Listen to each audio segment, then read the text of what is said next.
룻기는 우리가 지금까지 많이 살펴본 그러한 말씀일 줄로 생각합니다. 성경에서 하나님의 구속에 대한 가장 큰 은혜가 있는 말씀이 바로 이 룻기의 말씀입니다. 우리는 지난번 룻기 3장을 통하여서 먼저 이 보아스가 룻에게 결혼에 대한 청혼을 돌려서 이야기를 했고, 또 룻이 거기에 옷자락으로 날 덮으소서라는 말로, 그 옷자락은 날개라라는 말로 같이 사용됩니다. 그래서 자기의 마음을 이야기했다고 말씀을 드렸습니다. 그런데 룻은 모압 사람입니다. 모압은 우상 그노스를 숭배하는 민족이었고, 자식을 불에 태워 우상에게 바치는 그러한 우상 숭배를 하는 민족이었습니다. 입다가 전쟁을 하고 싸웠던 민족이 바로 모압과 암몬 족속입니다. 입다는 그들과 싸우면서도 그들의 풍속, 그들이 우상을 섬기는 것을 받아들입니다. 그래서 그가 전쟁에서 승리하고 돌아오면 누구든지 내게로 가장 먼저 마중 나와 반기는 이를 불태워 드리겠다라고 서원합니다. 그리고 자기의 딸이 나오게 되지요. 그때에 하나님의 말씀이 없고 왕이 없어서 사람들이 자기 소견에 옳은 대로 행하고 만 것입니다. 모압은 이스라엘의 영원한 적이나 다름이 없습니다. 우리가 잘 아는 모압 왕 중 한 사람은 발락입니다. 이스라엘을 저주하려고 발람이라는 예언자를 매수합니다. 그래도 발람이 예언을 하지 않자 이들은 꾀를 내어서 이스라엘로 하여금 음행하게 하고, 그 이유로 이스라엘의 많은 사람들이 죽게 됩니다. 그래서 그들은 저주받은 백성이 되었고, 그 저주는 그 나라에서 아무도 하나님의 총회에 들어오지 못한다라는 그러한 저주를 받게 됩니다. 그러므로 모압 사람들은 하나님으로부터 멀어진 저주받은 죄인들을 상징합니다. 그 후에도 수년 동안 모압은 이스라엘을 억압합니다. 사사기 3장을 읽으면 에웃이 사사였을 때에 모압 왕 에글론이 등장합니다. 적어도 에글론은 18년 이상 이스라엘을 직접적으로 괴롭혔던 그러한 왕이었습니다. 룻은 바로 모압의 여인이었습니다. 그는 하나님 밖에 있었고 하나님의 저주 가운데 있었던 여인입니다. 그런데 그녀는 시어머니를 따라 나오면서 나오미의 하나님을 자기의 하나님으로 삼게 됩니다. 물론 성경은 이방인과 결혼하는 것을 금합니다. 그러나 이방인 자체를 금한 것은 아니었습니다. 우리가 잘 아는 여호수아와 갈렙이라고 할 때에 갈렙도 이방인이었습니다. 그러나 갈렙은 우리가 말씀을 통하여 잘 아는 헤브론을 차지한 이스라엘 중에 이스라엘이 되었고, 아브라함의 믿음의 자리를 잇는 사람이 되었던 것이었습니다.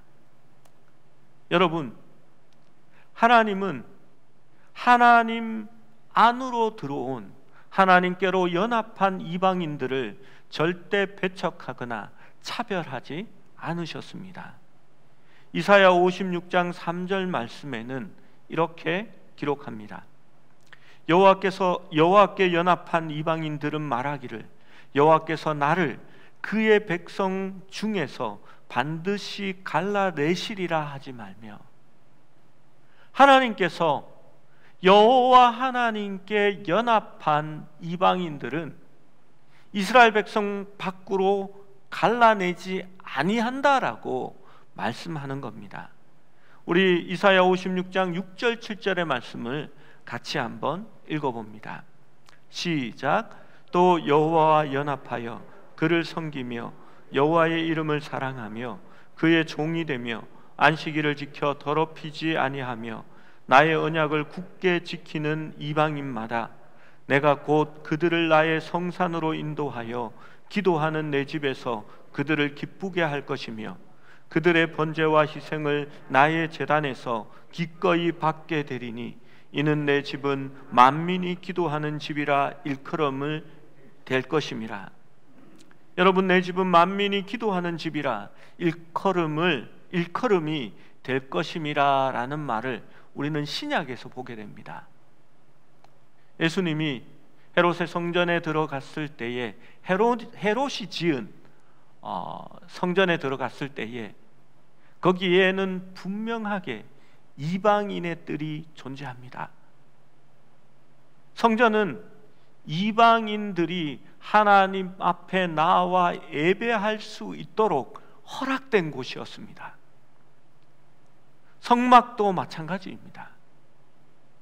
그 이방인의 뜰에서 이방인들이 하나님 앞에 제물을 드릴 수 있어야 하고 만민이 그곳에서 하나님 앞에 기도할 수 있어야 했는데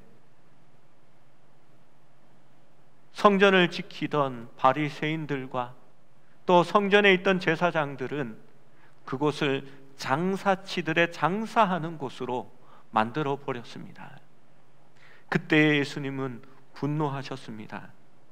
너희는 내 집이 만민이 기도하는 집이라 일컫게 될 것이라는 것을 알지 못하느냐 하면서 예수님은 화를 내셨고 스스로가 우리의 성전이 되어서 결국은 만민이 하나님 앞으로 나아갈 수 있는 성전이 되셨던 것입니다.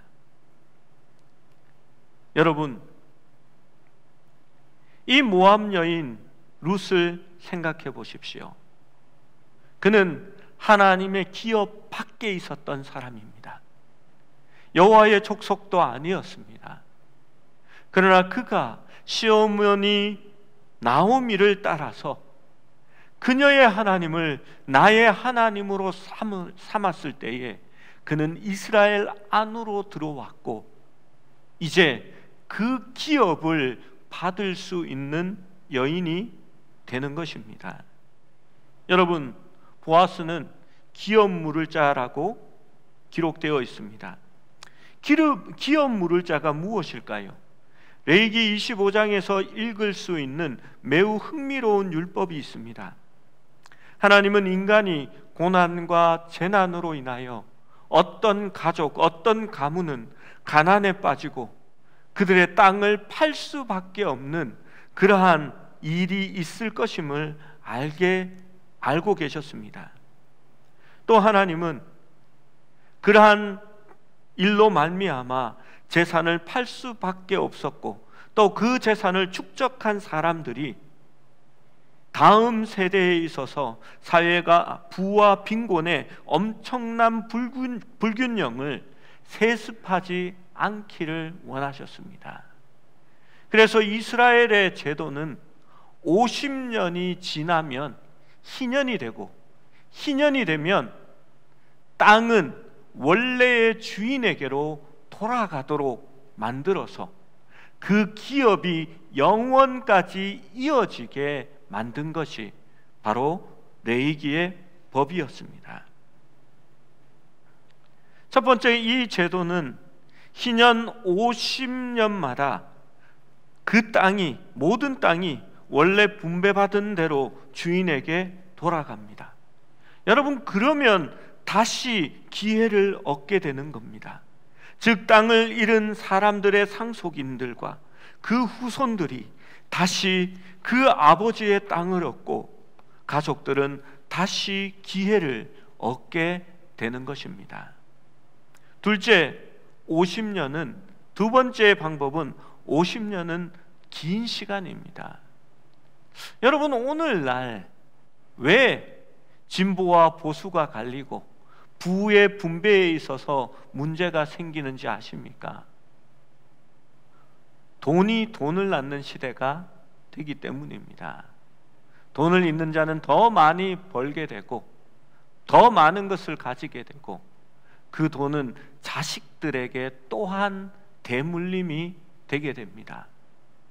가난한 자들은 다시 일어날 수 있는 방법이 정말 기회가 적어지게 되는 겁니다.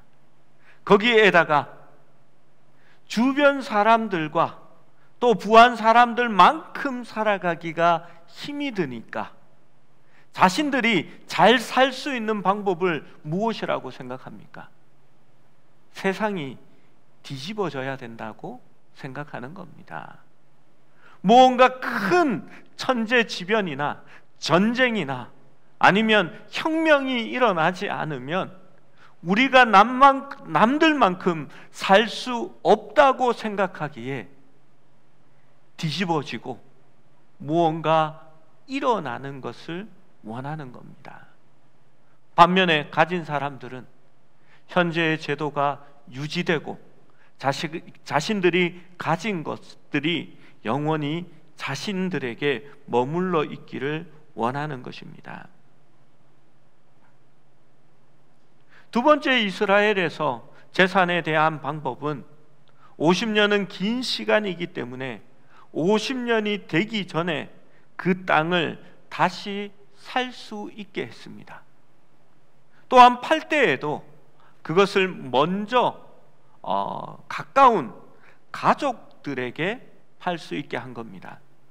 빚을 갚으면 땅을 살 수 있었지만 그 땅을 잃어버린 가까운 가족 구성원들만이 소유할 수 있도록 만든 것입니다. 그러니까 타인이 내가 잃어버렸던 땅을 살 수 없다는 말입니다. 먼저 그 땅을 살 수 있는 사람은 나의 가까운 형제나 부모나 또한 가까운 친족들이 그 땅을 사서 자신이 소유하는 것이 아니라 돌려줄 수 있게 만든 것입니다. 그것이 바로 기업 물을 자라는 말로 쓰여진 것입니다. 나오미의 경우도 여기에 해당합니다. 그런데 이 경우는 나오미의 가정에서 나오미 외에는 상속인이 없기 때문에 기업을 다시 사도 땅을 넘겨줄 사람이 없게 되는 것입니다. 그래서 이런 경우에는 율법이 규정하기를 상속인이 없는 과부와 결혼하여 죽은 가족의 이름으로 그 자녀를 키울 수 있도록 만들어 준 것입니다. 그런데 집안의 최종 상속자인 나오미는 나이가 많아 아이를 낳을 수 있는 상황이 아닙니다. 그래서 이 경우에는 모압 여인과 결혼을 해야 하는 것입니다. 그러면 단순히 기업을 물려서 그것을 소유하고 있다가 돌려주는 것이 아니라 이것은 다시 그 모압 여인에게 돌려주어야 하기 때문에 문제가 생기는 것입니다. 여러분, 만약에 아내가 있는 사람이라면 그 모압 여인과 결혼해서 그 모압 여인이 낳은 자식에게 그 자신의 재산이나 다름이 없죠. 왜냐하면 자신이 돈을 주고 다시 물렀으니까. 그것을 다 물려준다고 하면 어느 집안이 평안하겠습니까? 재산을 물려주는 것만 해도 엄청난 은혜입니다. 그런데 우리 예전으로 말하면 작은 엄마 이런 얘기를 하지요. 여기서 작은 엄마는 이렇게 삼촌의 그 작은 엄마가 아닙니다. 그런 일이 누가 좋아하겠습니까? 그래서 먼저 기업 물을 수 있는 순위에 있었던 사람이 자기의 기업에 손해가 될까 하여 그 권리를 포기합니다. 그래서 보아스는 룻과 결혼하게 되는 것입니다. 그런데 보아스는 형식적으로는 기업 물을 자입니다. 그렇지만 룻에게는 신랑이 되는 것입니다. 보아스는 나오미의 가족의 빚을 다 지불하고 그것을 되돌리고 그 재산을 물려주기 위하여 룻과 결혼합니다. 룻은 그녀가 한 번도 본 적도 일한 적도 없는 그의 모든 재산이, 또한 보아스의 재산까지 자동적으로 그녀의 것이 되는 것입니다. 여러분, 보아스와 룻이 결혼하자 하나님께서 상속자를 주십니다. 룻기 4장 11절에서 12절을 잘 읽어보면 우리가 일반적으로 생각하지 못했던 내용이 들어 있습니다. 4장 11절에서 12절을 함께 읽어봅니다. 시작. 성문에 있는 모든 백성과 장로들이 이르되 우리가 정인이 되나니 여호와께서 내 집에 들어가는 여인으로 이스라엘의 집을 세운 라헬과 레아 두 사람과 같게 하시고 내가 에브라스에서 유력하고 베들레헴에서 유명하게 하시기를 원하며 여호와께서 이 젊은 여자로 말미암아 내 집이 다말이 유다레에서 내준 베레스의 집과 같게 하시기를 원하노라 하니라. 여러분, 상속자는 누가 받는 겁니까? 실제로 나오미가 받습니다. 그런데 성문에 있던 사람들과 장로들이 기도할 때에는 이렇게 기도했습니다. 내게 상속자를 주사. 여러분, 보아스도 상속자가 없었던 것 같습니다.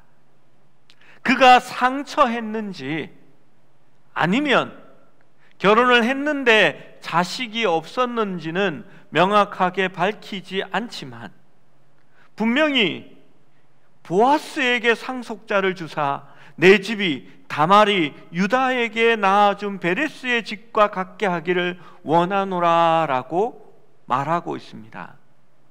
게다가 여러분, 룻도 아직 잉태하지 못하는 태를 가지고 있었습니다. 여러분, 룻이 결혼을 했지만 10년 동안 10년이 지났을 때까지 룻도 아이를 가지지 못했습니다. 여러분, 이 정도 되면 요즘 같으면 빨리 병원에 가서 좀 검사해봐라 할 정도가 되는 겁니다. 그런데 하나님께서 그들을 통하여 하나님이 태를 열어주시고 하나님께서 상속자를 주신 것입니다. 여러분, 이 책에서 계속해서 나오미의 쓰라린 좌절 속에서 일하시는 분이 계십니다. 그분은 나오미도 아니요, 룻도 아니요, 보아스도 아닙니다. 그 일하시는 분은 하나님이셨습니다.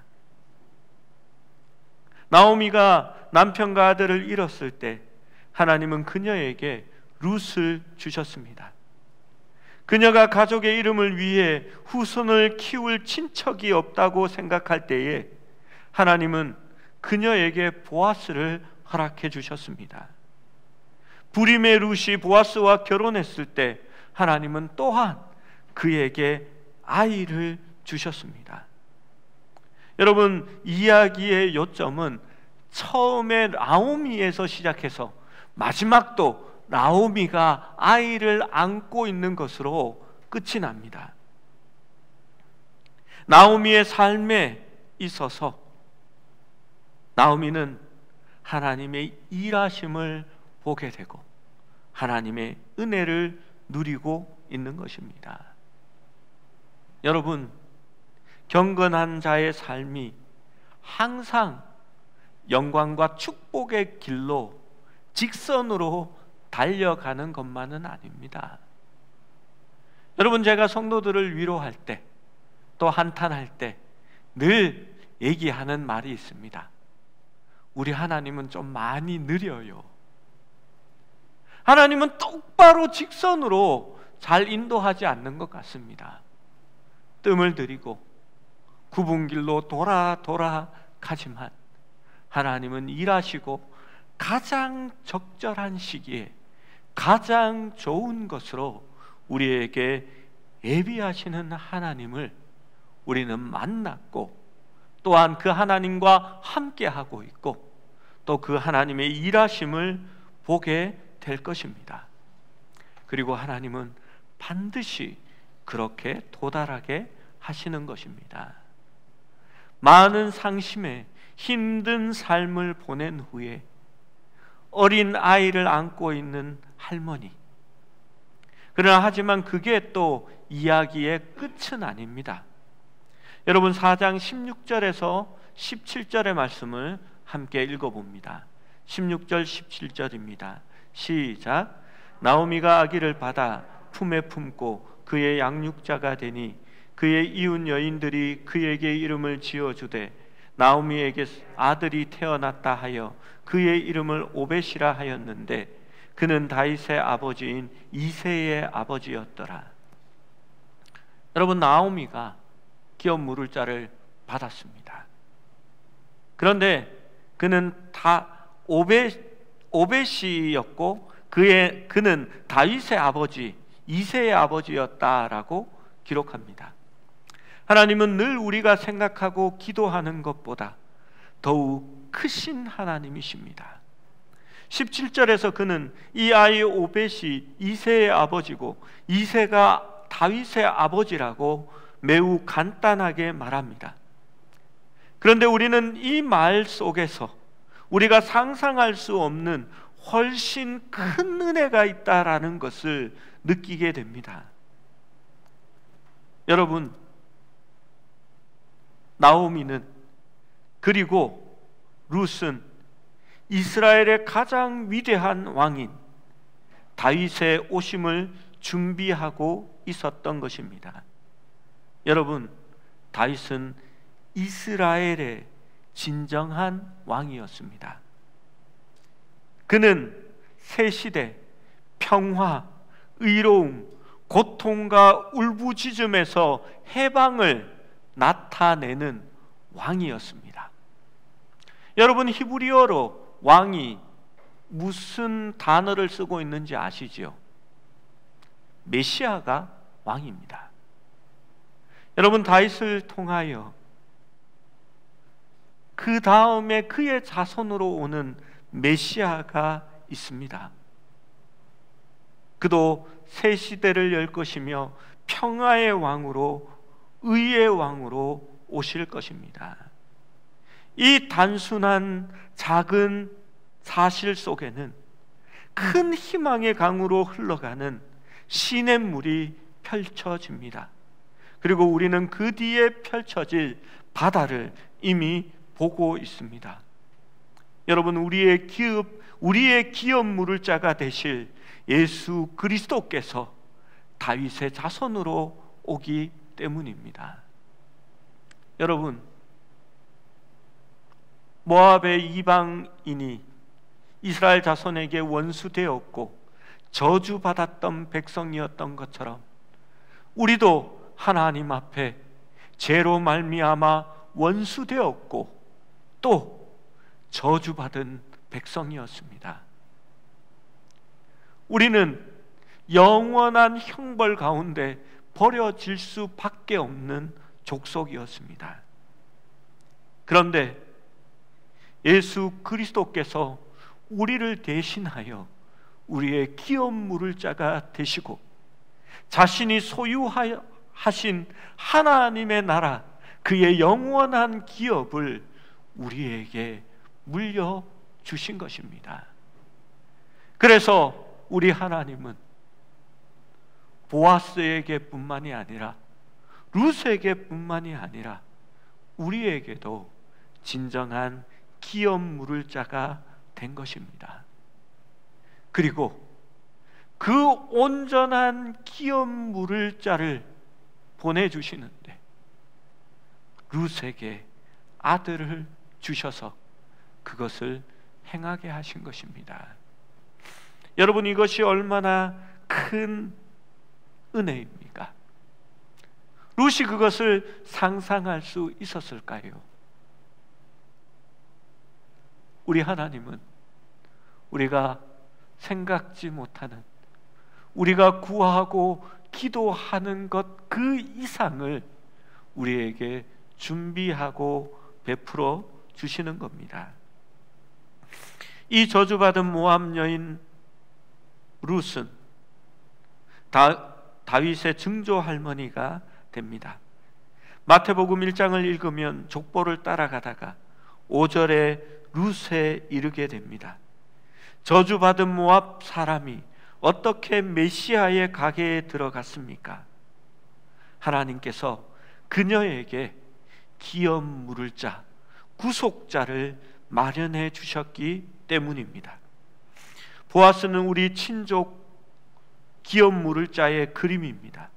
저주와 궁핍 빼서 우리를 사신 주 예수 그리스도께서 우리를 당신의 사랑하는 신부로 삼으셨고, 우리는 하나님의 나라를 그렇게 상속하게 된 것입니다. 하나님은 우리가 그분을 따를 때에 우리의 삶이 항상 우리가 생각하는 것보다도 더 큰 의미가 있음을 알게 하기를 원하십니다. 그리스도인에게 일상적인 삶의 사건과 역사 속에 나타난 하나님의 엄청난 일 사이에는 항상 연관성이 있는 것입니다. 우리가 하나님께 순종하기 위해 하는 작은 일들은 매우 중요합니다. 가부가 된 시어머니를 섬기는 것, 밭에서 이삭을 줍는 것, 작은 사랑에 빠지는 것, 그리고 아이를 낳는 것, 이 모든 것이 그리스도인들에게는 영원과 연관되어 있습니다. 그리고 우리가 생각하는 것보다도 훨씬 더 큰 것의 일부가 되는 것입니다. 여러분, 그래서 우리가 말씀을 따라 작은 일들을 결심하고 그것을 삶에 적용하고 그것을 실천하는 일들은 그냥 작은 숙제를 행하는 것이 아니라고 저는 생각합니다. 여러분, 그 일들 위에 하나님의 은혜가 임하고 우리 하나님께서 일하시기 시작할 때에 그것은 엄청난 파급력을 가지며 하나님의 놀라운 축복의 시작으로 될 수 있는 일들이 되기 때문입니다. 또 한 가지 룻기의 말씀을 통해서 볼 수 있는 것이 있습니다. 여러분, 룻의 이름의 뜻은 우정입니다. 여러분, 이 모든 구속이 그리고 영적인 구원이 어떻게 일어났습니까? 룻의 이름처럼 우정과 같은 것을 통하여 일어나게 됩니다. 여러분, 누군가와 동행하고 우리의 삶을 그들을 위해서 살 수 있는 것은 다른 사람의 삶을 바꿀 수 있는 유일한 방법이기도 합니다. 여러분, 룻이 시어머니를 버리고 나오미와 함께 동행하지 않았다면 여러분, 어떤 일이 일어났을까요? 나오미도 버려진 여인이 되었을 거고 궁핍한 삶을 살았을 거고 여전히 고난 가운데서 늙어갔을 것입니다. 여러분, 룻은 어떠했을까요? 이방 다시 모압으로 돌아가서 그곳에서 젊은 남자를 만나 살 수 있었지는 모르겠지만 그는 하나님의 백성이 될 수 없었고 하나님의 은혜 가운데 들어갈 수도 없었고 다윗 왕을 낳을 수 있는 영광도 누리지 못했을 것입니다. 여러분, 누군가의 삶을 바꿀 수 있는 가장 중요한 방법이 무엇이라고 생각합니까? 여러분, 저는 제 설교가 참 중요하다라고 생각하지만 제 설교를 많이 듣는다고 해서 여러분의 삶이 확 바뀌어지거나 직접적인 영향을 받는다고는 생각하지 않습니다. 수십 년을 설교해도 바뀌지 않는 사람들은 바뀌지 않고 그렇게 존재하기 때문입니다. 여러분, 제가 삶을 돌아보면 수십 년 동안 들었던 설교 중에 제가 뚜렷하게 기억하는 말씀이 별로 없습니다. 물론 말씀을 배워가고 알아간 것은 있지만 그 설교가 기억난다는 것은 아닙니다. 여러분, 말씀을 통해 여러분이 하나님을 만나야 변화되는 겁니다. 그런데 정말 제 삶에 있어서 중요한 영향을 끼쳤던 일들이 있습니다. 그것은 좋은 책도 설교도 가르침도 아니었습니다. 저와 함께 했던 친구들이었습니다. 함께 말씀을 배우고 토론하고 기도하고 삶을 나누었습니다. 우리는 함께 은혜를 받았고 모두가 우리의 삶을 하나님께 드리기로 약속했습니다. 그리고 많은 친구들이 선교사와 목사로 헌신했고 또 목사의 사모가 되어 그렇게 선교사와 목사의 사모로 남았습니다. 그리고 지금도 우리는 만나고 때로 기도합니다. 그 친구들과의 우정과 동행을 통해서 삶은 더 성숙해져 갔고 서로에게 임한 하나님의 은혜를 나누면서 우리는 주님을 조금 더 닮아갈 수 있었습니다. 여러분, 그래서 삼겹줄은 중요합니다. 우리는 평생 동안 몇 명의 친구만을 가질 수 있다고 생각합니다. 그리고 그들을 통하여서 우리의 삶을 변화시키는 하나님의 능력도 보게 될 것입니다. 여러분, 룻은 나오미에게 친구가 되어주고 우정의 사람이 되어준 것입니다. 여러분, 교회 안에서 우리가 성숙하는 방법은 무엇일까요? 우리가 누군가에게 친구가 되어주고 믿음의 아버지가 되어주고 여러분의 사랑을 전해줄 수 있는 사람이 되어야 합니다. 저는 그 일이 어떤 일들보다도 가장 중요하다고 생각합니다. 그래서 새로운 가족이 우리에게 왔을 때에 어떤 봉사보다도 그들에게 먼저 다가가서 그들에게 친구가 되어주고 신앙의 아버지가 되어주고 신앙의 어머니가 되어줄 수 있을 때에 그들이 우리 교회에 정착할 수 있으며 교회 안에서 함께 성장하고 그리스도의 형상을 닮아가는 사람이 되어지는 것입니다.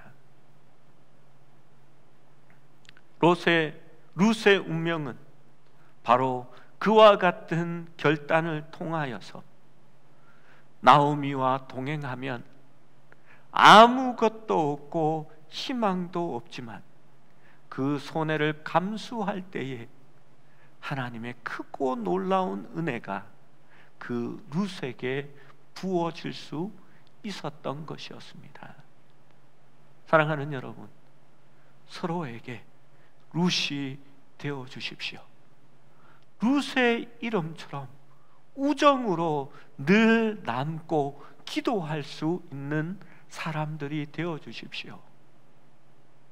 저도 여러분에게 평생 잊혀지지 않고 또한 여러분을 잊지 않는 목회자가 되어서 삶의 동행자가 되고 우정을 누릴 수 있는 그런 사람이 되기를 원합니다. 또 여러분은 여러분의 함께한 성도들에게 또한 우리 교회에 새로 들어오는 모든 이들에게 그러한 룻이 되어 주시기를 바랍니다. 그렇다면 수십 명, 수백 명이 몰려오는 교회는 아니더라도 한 명 온 사람을 놓치거나 잃어버리지 않는 교회는 될 수 있을 것입니다. 여러분, 숫자가 교회의 성장을 말하고 부흥을 말하지는 않는다라고 저는 생각합니다. 그래서 그것을 교회의 목표로 두지 않습니다. 우리의 교회의 목표는 그리스도의 형상을 닮아가는 사람입니다. 여러분, 주님께서 제자들을 삼으시고 그들과 함께 하시며 먹고 마시며 말씀을 가르치시고 그리스도 안에서 사는 법을 직접 보여주셨던 것처럼 우리도 하나님의 교회 안에서 그런 동행과 또 제자도의 삶이 일어날 수 있기를 원합니다. 그러면 우리도 누군가에게 룻이 되고 룻에게 부어주셨던 우리가 상상할 수 없는 축복들이 우리의 삶과 교회 안에 일어날 수 있으리라 저는 믿습니다.